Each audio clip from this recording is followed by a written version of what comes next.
It's a kitty cat. It's a little tiny kitten kitty cat, huh?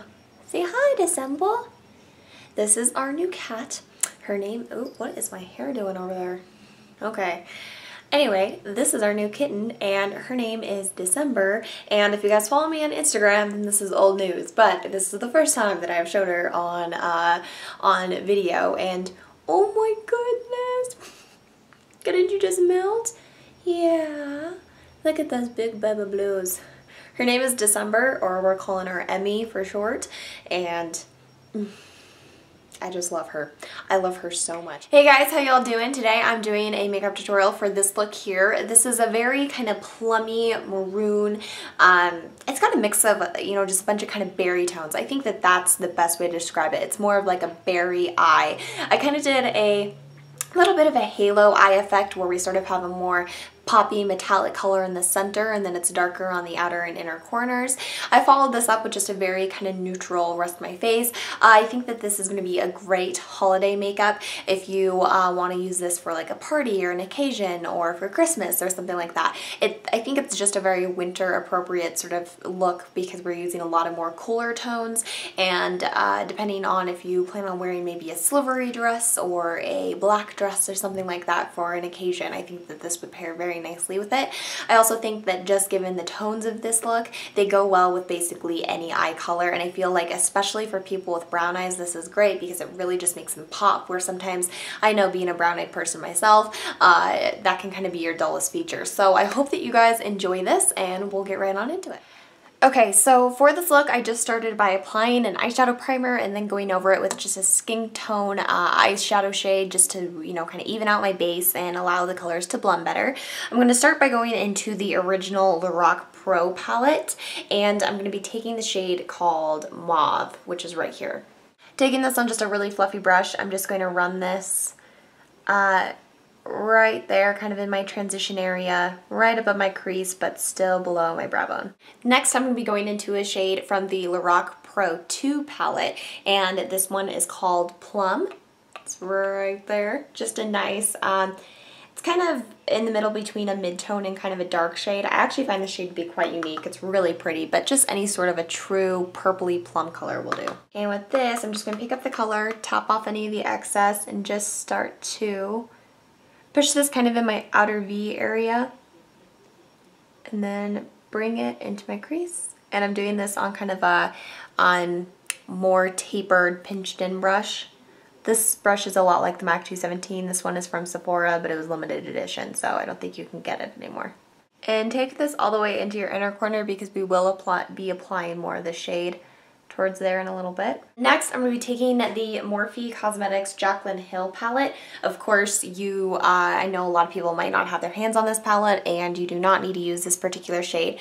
It is this color right here. This is a kind of maroon, burgundy, darker kind of shade. I know Makeup Geek has a lot like this.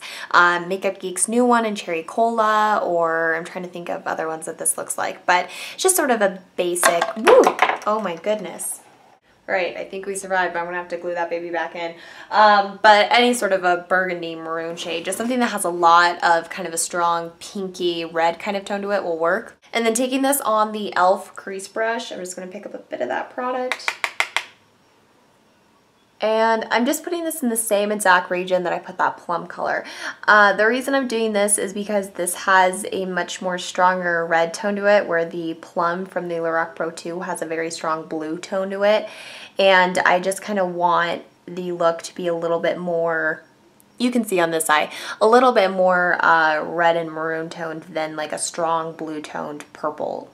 And then I'm going to go back into my original blending kind of brush. By the way, this one is from IT Cosmetics. This is the number 105. And we're just going to buff around the edges, make sure that it's all blended out. Next, I'm going to be taking this little tiny detailer brush. It's just like a very small kind of paddle eyeshadow brush. I usually use this for highlighting under my eyebrow, but when I'm doing this kind of halo effect eye, I really find this useful just because my eyelid space is quite small, and if I go in with something that's like a normal size, I'm just not going to get the effect that I want. So what I'm doing is I'm going back into the Lorac Pro 2 plum shade, and I think I'm going to start here on the outer corner, and just kind of in a straight vertical line, I'm just going to pack on the shade. We already kind of got that winged out shape going on, so this one's just going straight up. Picking up more of the shade, I'm going to go in here into my inner corner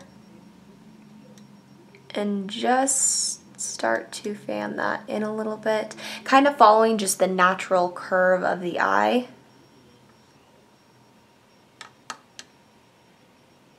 And then again, just kind of in a straight vertical line once you get towards the middle, pulling it down so that you just have a nice blank empty space there in the middle. Then with whatever is left on my brush, I'm just going to go in here and just kind of like connect the two here in the middle. And then to fill in that middle part of my lid, I'm going to start by taking the Laura Mercier Caviar Stick. This is in the shade Amethyst. This step is kind of optional depending on how kind of bright and silvery you want that middle lid space to be. I just wanted to still have a little bit of a plum tone, and so I'm going to take this here, just kind of top it out with my finger. This will just help to add a little bit of kind of a plummy backdrop to the silvery color so that it still stays within the same color family. I'm then going to go back into the I can't say that very well, the Lorac Pro 2 palette, and I'm going to be mixing the shade Chrome and Silver, so these kind of two very, very metallic-y shades, picking up more silver than Chrome. Just because I want it to be more bright, but depending on how bright you want to be, you can kind of adjust that mixture. And then you can see here I'm using the same kind of small detailer brush, and I'm just going to fill in the middle part of my lid there. And then I'm just going to wipe off my brush, and wherever the two here meet, you know, between the silver shadow and the plum shadow, just take your brush and just simply wiggle back and forth, and you'll notice that that's going to blend out really nicely for you. And then to get that middle part blended, I'm going to take the e.l.f. crease brush again and just kind of in back and forth motions right above there,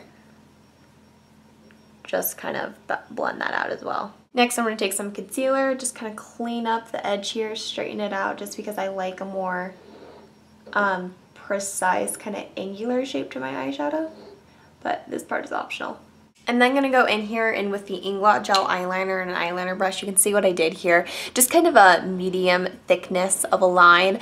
Didn't do anything too small, but nothing, you know, like super dramatic either, just because we don't want to cover up the work that we did there in the middle. Hey! And then going in here with just a black eyeliner, I'm going to run this up on my tight line. This one is from L'Oreal. This is the Carbon Black Extra Intense Liquid Liner Pencil. And then I'm just going to apply a coat of mascara. I don't really feel like putting on falsies today. I'm going to be using this one from Maybelline. It's called the Falsies, ironically, but it definitely doesn't give you the look of false eyelashes, but I like this mascara once it starts to dry out, and so I've had it for a while, but now it's got a really nice, like much more thicker consistency, and so I much more prefer it. Alright, so once that's done, we're now going to move on to the lower lash line. I'm going to start by taking that mauve shade from the Lorac Pro Original palette. And we're just going to buff this right underneath here. And then I'm going to take that Morphe shadow shade on a smaller pencil brush and push it just a little bit closer to the lash line, but still kind of put it in the same general area. And then taking a smaller kind of a push liner brush, I'm going to go back into the plum shade from the Lorac Pro 2 and push this up against my lower lashes. And then I'm going to take my CoverGirl Clump Crusher and just apply this to the lower lashes. And then finally, for a highlight, I'm going to wipe off the smaller brush that I used earlier to apply the darker plum shade into like my inner and outer corners. And I'm going to take the white shade from the Lorac Pro 1 palette and apply it right underneath here. And that is it for the eyes, so let me zoom out and I'll finish up on the rest of my face and I'll tell you guys what I use. Alright everyone, so for the rest of my face, I contoured and bronzed with the Anastasia contour kit like normal. And then for my blush, I use this one from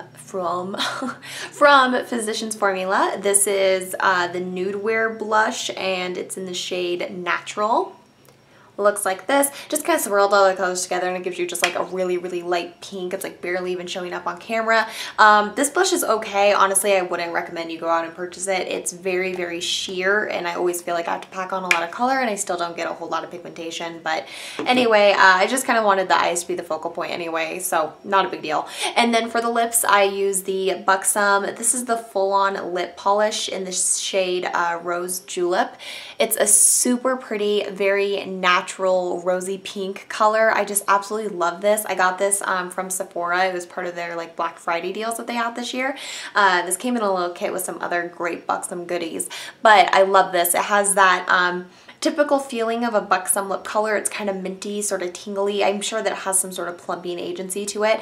It just has, you can see here, it's just kind of bumps up my natural lip color. It's not like a super intensely pigmented gloss. It's just got this nice kind of like jelly quality to it where it has enough pigment in it where you can definitely tell that I'm wearing a lip product, but it's not like super crazy. So I feel like it's not trying to compete with the eyes or anything, and I really, really just like the tone it gives my lips. It's also very comfortable to wear and I feel like it's very moisturizing, and I would definitely pick up more of these in the full size because I just really like this sort of a lip product. Very kind of thick though. Other than that though, that is all I did to complete this whole look. I hope you guys enjoyed this kind of wintry, plummy tone makeup. I think that this would look amazing on green eyes as well, but basically any eye color. I really feel like these sort of shades complement a lot of different tones, but what I love so much about these shades is I feel, especially with my brown eyes, which sometimes can look kind of boring and don't really pop a whole lot and I don't think are my best feature, I just really like how this kind of turns them into that and really makes them stand out. But anyway, I think that that's it. So I hope you guys have a very Merry Christmas and I will talk to you next time. Bye-bye.